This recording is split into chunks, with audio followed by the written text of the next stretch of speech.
Власта и опозицијата со сериозни забелешки за сработеното за 2018 на Советот за јавни обвинители.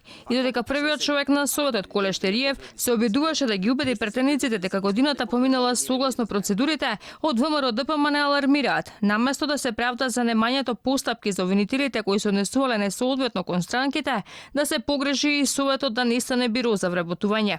Не треба само да се сведите на тоа да бидете условно речено биро за вработување, тоа да вршите избор на нови членови јавни обвинители, туку треба да најдете начин, или сите заедно тука да најдеме начин, ако веќе сами не можете, ве кочат некои постапки, процедури за тој дел, да најдете начин да учествувате многу поактивно во делот за разрешување. Работите не се поставени како што треба.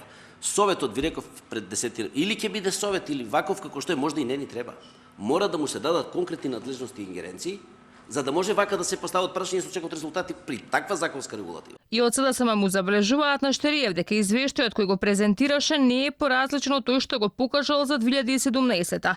Велат алармантно е дека нема напредок и зголемен е бројот на поднесени приставки на адреса на Советот, но и немањето информација за работата на јавните обвинители. Председателот пак се брани. Деталите требало да се бараат од јавниот обвинител Јовески. Заклучокот е дека всушност работите и не се мрднале многу што се однесува до начинот на работа на Советот, проблемите со кои што се соочува, но воопшто и состојбата со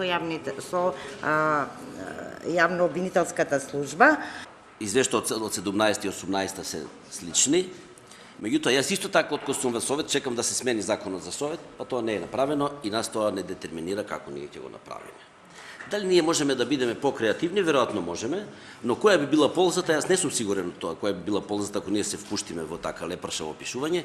За Советот за јавни обвинители големи проблеми во работењето и дефицитот на кадар создавало немањето на ново законско решение. Инаку според годишниот извештај за 2018 до Советот се пристигнати 201 представка, што значи 24% повеќе од 2017. Во најголем дел представките или 82% се од оштетената страна, а само 4% биле поднесени од обвинитите.